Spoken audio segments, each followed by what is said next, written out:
नमस्कार दोस्तों। जैसा कि आप सभी देख सकते हैं, मैं फिर से आपके सामने वैकेंसीज़ की नोटिफिकेशन का एक्सप्लेनेशन लेकर के मौजूद हूँ। मनोज शुक्ला, डिस्कशन विद मनोज में। तो जैसा कि मैं आपसे हमेशा वादा करता हूँ, पूरा एक्सप्लेन करूँगा कि क्या है इसमें। जैसे कि आप देख सकते हैं, सामने ही लाइब्रेरी असिस्टेंट की पोस्ट खुली हुई है, junior assistant, junior engineer assistant की, और एलडीसी लोअर डिविजनल क्लर्क, और उनके सामने उनकी पे भी दिखी हुई है कि कितनी तनख्वाह आपको मिल सकती है। कि जूनियर इंजीनियर असिस्टेंट की इतनी होगी, 81,000 तक जाएगी, 25 से शुरू होगी। और वहीं आप एलडीसी की देखेंगे तो 19,000 से शुरू होगी और 63,000 तक जाएगी। और मल्टीटास्किंग एमटीएस की भी पोस्ट खुली हुई है दोस्तों, इसको तो आप सभी भर सकते हैं। 25 साल मैक्सिमम एज है, एलडीसी बनना हो 27 साल मैक्सिमम एज है, और जूनियर इंजीनियर असिस्टेंट बनना हो 27 साल मैक्सिमम एज है। किस किस जगह पे ये है, और इनके सामने आप इनका अप्लाई का बटन देख रहे हो, इसका मतलब आप बिल्कुल सही सोच रहे हैं। मैं ऑफिशियल वेबसाइट पर हूँ, और ये जो वेबसाइट है दोस्तों, ये है आर्यभट्ट, है ना। ये पढ़िए, यहाँ पर लिखा हुआ है Aryabhatta research institute of observation sciences. तो इसी ने वेरियस पोस्ट खोले हैं दोस्तों। आप एडवर्टीजमेंट के नाम पढ़ सकते हो, recruitment advertisement for the various technical and non technical and administrative post 2022। तो बहुत बड़ी बड़ी अपॉर्चुनिटीज़ हैं आपके लिए, मैं आपके सामने यहाँ पर लेकर के आ रहा हूँ उनको। ठीक है, तो लाइब्रेरी असिस्टेंट के लिए है, ये ऑफिशियल पेज है दोस्तों, है ना, बिल्कुल चिंता मत करिए। और आप ये जो दिख रहा है ना, बस इसको अप्लाई पे क्लिक करना है। पहले तो आप एलिजिबिलिटी जान लीजिए कि अगर आप एलिजिबल हैं तो आप इस पर बस राइट दूंगा ये मैं, और चले आना वापस। तो अपनी एज देखना है आपको यहाँ पे। ठीक है, डिस्क्रिप्शन में आपको लिंक मिल जाएगी, उसके लिए परेशान मत होना। बाकी देख लीजिए पोस्ट कौन कौन सी। तो एमटीएस की आपने देख ली है ना, और किस किस के लिए हैं ये भी देख लीजिए। जैसे कि अगर आप एक ही पोस्ट है लाइब्रेरी असिस्टेंट की, और मुझे मालूम है कई लोग तो एक सुन करके ही इधर उधर हो जाते हैं। देखिए दोस्तों, अगर आपको ये लगता है कि कहीं 100 पोस्ट हो या 1 लाख पोस्ट हो किसी जॉब में, और तब आपको ये आत्मविश्वास आता है कि उसको भरना चाहिए और अब आपका निकल जाएगा, तो आप मात्र एक भीड़ हो। आपको ये क्यों लगता है कि वो 1 लाख से, ये मेरे समझ में नहीं आया। ये कोई गुच्छा है या कोई नेट है या जाला है कि छत से कूद रहे हो और लाखों की भीड़ है तो गिरोगे तो इनके ऊपर गिरोगे, ऐसा कुछ बचाव का है क्या? नहीं। ठीक है, ये जो कई लोग ये मिथ मानते हैं, अरे एक पोस्ट है कौन भरे। अरे साहब, जो आपने एसएससी भरी है ना, या जो आप कोई भी एनटीपीसी रेलवे का जब आप भर रहे थे, इसमें इतनी सारी जॉब निकली हुई थी, आप ये मिथ में क्यों हो, कैसे भटक क्यों रहे हो कि ऐसा क्यों लगता है कि आप सारी की सारी पोस्ट कर भर लोगे या कुछ कर लोगे? आप एक लौते इंसान हैं और एक ही पोस्ट मिलेगी। भले ही लाखों पोस्ट खुल जाएं, करोड़ों हो जाएं, एक इंसान 2 पोस्ट पर कभी नहीं बैठता है। समझ गए आप सभी, है ना। तो इस एक पोस्ट को ये मत सोचेगा कि अरे एक पोस्ट है कौन जाए, ना ना ना। वो एक बंदा जो ये नहीं सोचेगा, बस वही इस अपॉर्चुनिटी को इस्तेमाल कर लेगा। और जिसने ये सोच लिया कि अरे नहीं नहीं जाने दे छोड़, तो उसके लिए दिक्कत है। अब जैसे जूनियर इंजीनियर असिस्टेंट है, अब यही अगर एसएससी जूनियर इंजीनियर होता तो आप सब दौड़ जाते। देखिए दोस्तों, ये गलत ट्रैक है, ऐसा नहीं होता। नौकरी मतलब नौकरी होती है, और नौकरी का मतलब एक पोस्ट पाना होता है। ठीक है, अब वो चाहे एक वैकेंसी खोले, 1 लाख वैकेंसी खोले, क्या फ़र्क पड़ता है? ठीक है, आप तो इकलौते हो ना, आपको अपना देखना और फाइट करना है। ठीक है, मैं यहाँ पर सब कुछ बता दूंगा, आपके काम होगा तो देखना है, नहीं है तो दूसरे किसी को दे देना, दूसरा कोई सिलेक्ट हो जाएगा। ठीक है, दूसरों को मदद करिए ताकि वो आपकी मदद करते रहे, है ना। लेनी देनी इस दुनिया की नियम है। तो मैं वापस से आता हूँ अपने टॉपिक पे। जैसा कि मैंने पहले आपको बताया कि 27 साल आपको दिख रही है एज है लाइब्रेरी असिस्टेंट जूनियर इंजीनियर की। और जो लाइब्रेरी असिस्टेंट है ये अनरिजर्व्ड के लिए खुली हुई है। ठीक है, और आप सबको पता है कि आप अनरिजर्व्ड के लिए, अनरिजर्व्ड की एक ऐसी सीट होती है जिससे कोई भी रिजर्वेशन वाला भर सकता है ना।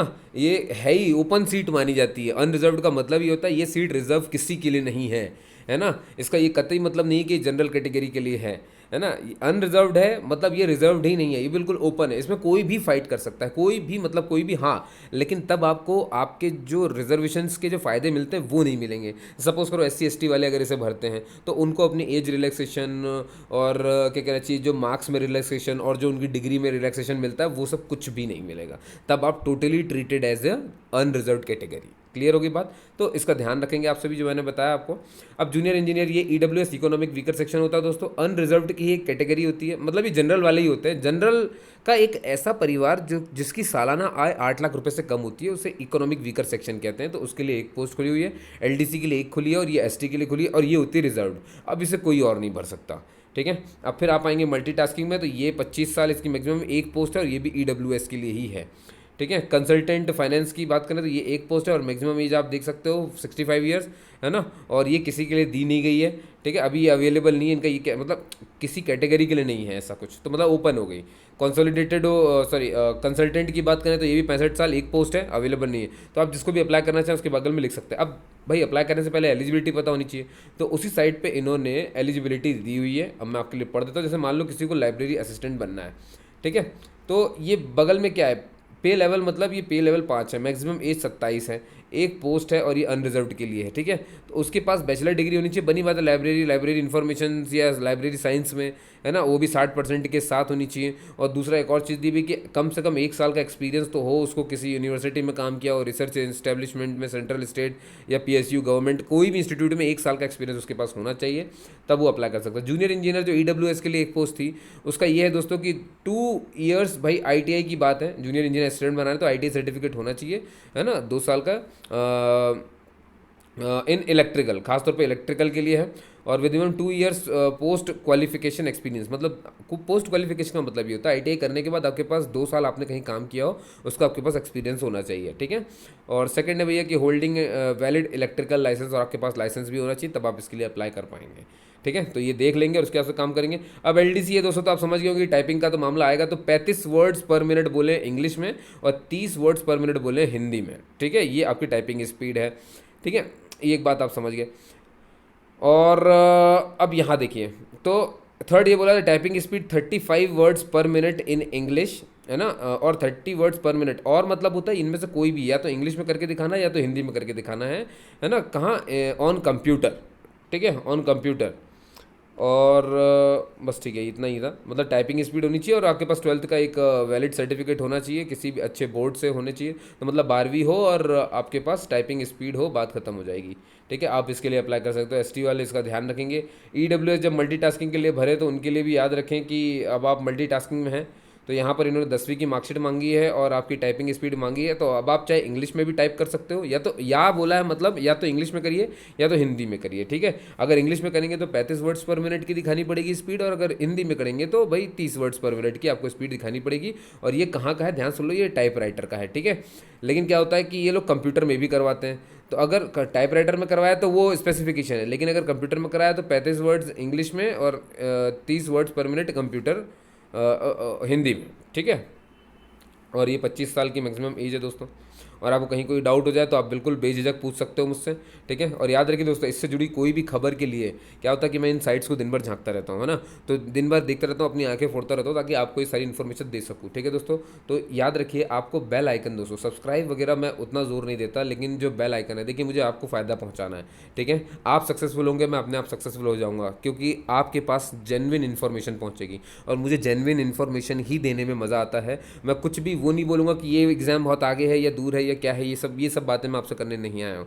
बिल्कुल ओरिजिनल और टू द पॉइंट, जब मुझे कुछ मिलता है तभी मैं देता हूँ, तो आप बिल्कुल बेझिझक होकर के मुझसे जुड़ सकते हो, है ना। यहाँ पर गलती की कोई गुंजाइश नहीं, क्योंकि मैं खुद उसको बोलने से पहले 4 बार 5 बार जांच लेता हूँ, ठीक है। तो आप बिल्कुल सही जगह पर है। बेल आइकन इसलिए प्रेस करिए दोस्तों, देखिए ये यूट्यूब ने फीचर जो दिया है, बेल आइकन जो बोलते हैं ना, हर यूट्यूबर की बेल आइकन दबा दीजिए, ये आपके लिए दोस्तों। क्यों ऐसा होता है, क्या है, देखिए मैंने ये एग्जाम के लिए नोटिफिकेशन तो तैयार करके बना दिया आपके लिए, पब्लिश हो गया, आप देख लिए वीडियो, लेकिन आपने कोई फॉर्म इसमें से मान लो किसी पोस्ट के लिए आप एलिजिबल थे, आपने अगर भर दिया है, या मैंने जितने भी वीडियो बनाए हैं और आपने उनके लिए भर दिया है, तो उनका एक डेटा होता है मेरे पास, ठीक है।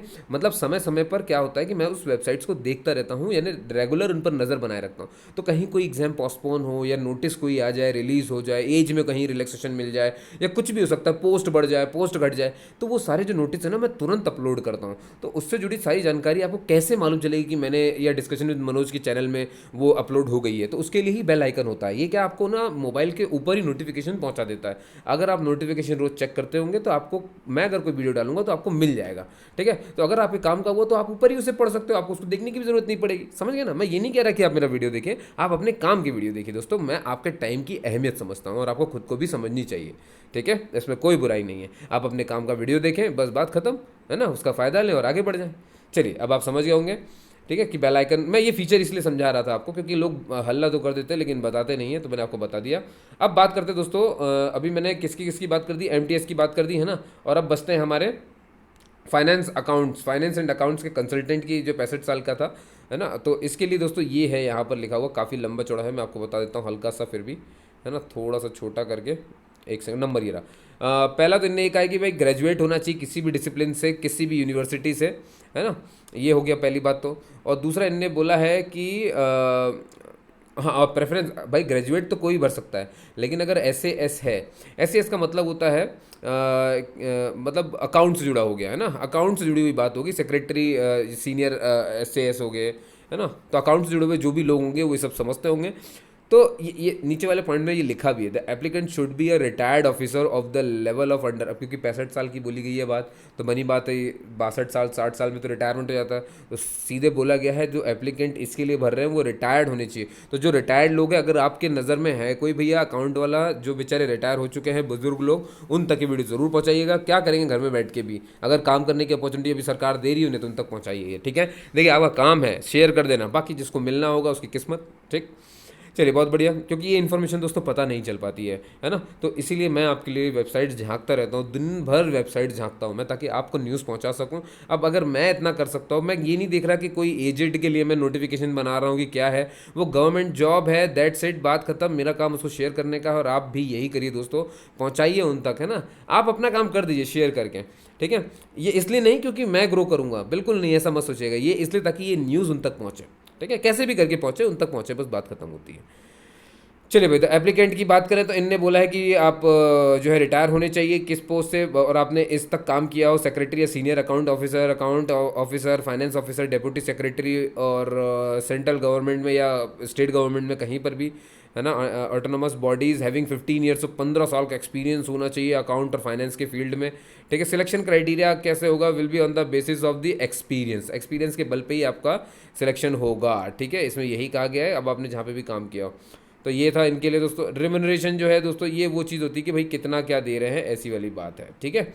तो आप समझ गए मैं जो आप समझाना चाह रहा था, ठीक है। तो ये कुछ पोस्ट खुली हुई हैं, इनके लिंक मैं आपको दे रहा हूँ, तो आप अपने हिसाब से अपनी देख लीजिए कि आप एमटीएस के लिए हैं या एलडीसी के लिए, जूनियर इंजीनियर असिस्टेंट के लिए, लाइब्रेरी असिस्टेंट के लिए, ठीक है दोस्तों। आपने भी सुना, उसके लिए बहुत बहुत धन्यवाद। लिंक मैं आपको शेयर कर रहा हूँ, और भी लिंक है डिस्कशन विद मनोज के मेरे चैनल पे। मैंने पूरा एक फोल्डर बनाया हुआ है एम्प्लॉयमेंट न्यूज़ के नाम से, आप उसको क्लिक करिए, उसमें डेली अपडेट्स होते हैं, है ना। सिर्फ गवर्नमेंट जॉब्स के होते हैं दोस्तों, मैं कोई भी बाकी जॉब्स के बारे में एक्सप्लेन नहीं करता हूँ। मैं सिर्फ गवर्नमेंट जॉब्स के, उनकी नोटिफिकेशन, उन्हीं की वेबसाइट्स, उन्हीं की लिंक, सिर्फ इस पे ही बात करता हूँ, क्योंकि मैं सिर्फ यही फोकस करता हूँ कि ज़्यादा से ज़्यादा हो सके तो लोग हमारे गवर्नमेंट में जाएँ, है ना।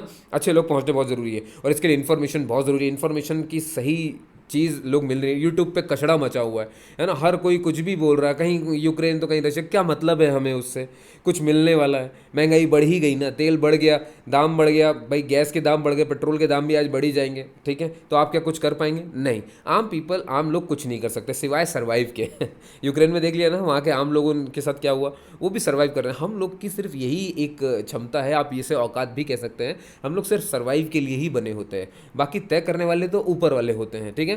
तो आप इनके जाल में फंसिए मत। ये नॉलेज लेकर के आप करोगे भी क्या? अगर यूक्रेन खत्म हो रहा है, या यूक्रेन पे हमला हो रहा है या नहीं हो रहा है, राष्ट्रपति वहाँ का हट रहा है नहीं हट रहा है, आप ये सब जान के कर भी क्या लोगे? कौन सा एग्जाम में ये चीज़ आ जाएगी? क्या इससे आपका घर चल जाएगा, पेट भर जाएगा? कई लोग मेरी बातों से नकारात्मक भी सोच सकते हैं, लेकिन दोस्तों ऑन ग्राउंड सोचिए ज़रा, जो मैं बात बोल रहा हूँ बिल्कुल प्रैक्टिकल होकर के, कि क्या मेरा पेट भर जाएगा मैं वो न्यूज़ सुन लूँगा तो? और कौन है जो मुझसे जानना ही चाहेगा उसकी एक्सप्लेनेशन की मैं इतना टाइम वेस्ट कर देता हूँ यूट्यूब पे सुनने के लिए एक एक को? आप समझ पा रहे हैं? यहाँ डिस्ट्रैक्शन ही डिस्ट्रैक्शन है। इस डिस्ट्रैक्शंस में से आपको अपना लक्ष्य ढूंढने के लिए तैयारी करनी है। लक्ष्य सिर्फ उन्होंने ही ढूंढा है दोस्तों जो फोकस रहे हैं। याद रखें मेरी बात को, यूँ भटक देने से, यूँ बेवजह के नॉलेज ले लेने से आप कभी भी आगे नहीं बढ़ पाएंगे। ज्ञानी बन के किसका पेट भरा है? बात समझ में आ रही है?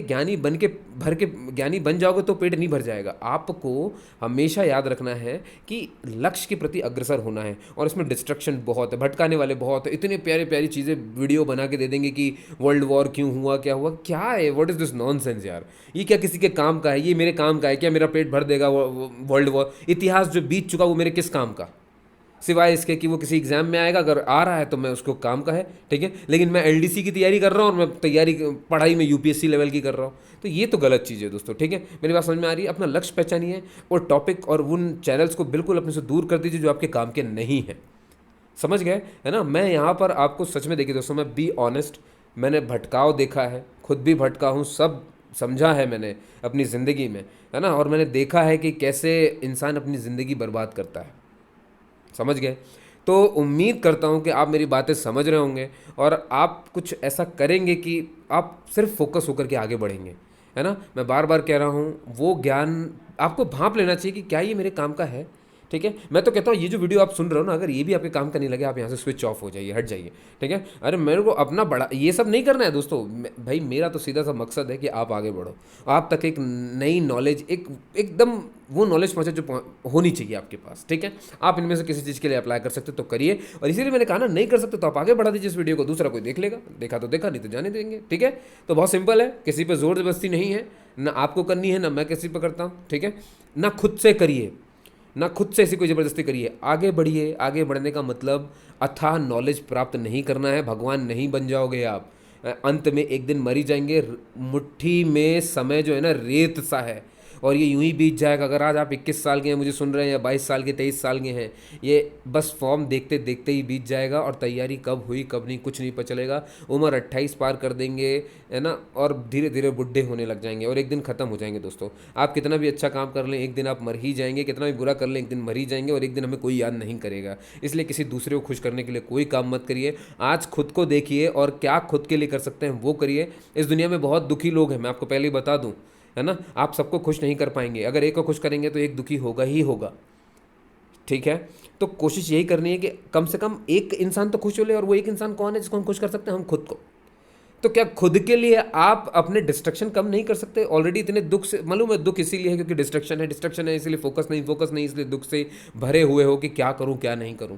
और इसी असमंजस में पूरा पूरा दिन 24 घंटे आप रेत सा समय बहा दे रहे हो, सिर्फ घूमने, चाय पीने, सोने और सोफे पे टिक जाने और गेम खेलने में। रिलैक्स के नाम पर लोग कितनी अपनी ज़िंदगी बर्बाद कर चुके हैं, आप और मत बर्बाद करिएगा, है ना। रिलैक्स जैसी इस दुनिया में कोई चीज़ है नहीं। अगर ऐसा होता तो प्रकृति एक दिन रिलैक्स कर लेगी, तो आपको मालूम है क्या होगा? कभी देखा आपने प्रकृति रिलैक्स कर रही है? कभी नहीं। कभी सन रिलैक्स कर ले तो क्या होगा? समझ गए? अरे हम इसी प्रकृति से बने हुए हैं, आप इस बात को समझ क्यों नहीं रहे? जब ये प्रकृति ही रेस्ट नहीं करती है तो आप कैसे रेस्ट कर सकते हो? आप सबसे बड़ी देन सोचो कि जो ब्रेन है हमारा, जब वो सोता नहीं, हम सो लेते हैं तब भी, है ना, हम सो लेते तो भी वो ब्रेन सोता है? नहीं सोता, क्योंकि प्रकृति से बना हुआ ब्रेन ये बता रहा है कि आप दिन भर जगे हुए ही हो। समझ गए? बस ये हमारी मिथ है कि रात हुई तो सोना है, कि दिन हुई कि उठना है। उम्मीद है आप समझ गए होंगे मेरी बातों को। दोस्तों प्लीज़ फोकस हो, है ना, सही चीज़ को पहचाने, है ना, जागरूक नागरिक अब बनेंगे आप, ठीक है। जय हिंद दोस्तों, जय भारत। इसको शेयर ज़रूर करिएगा।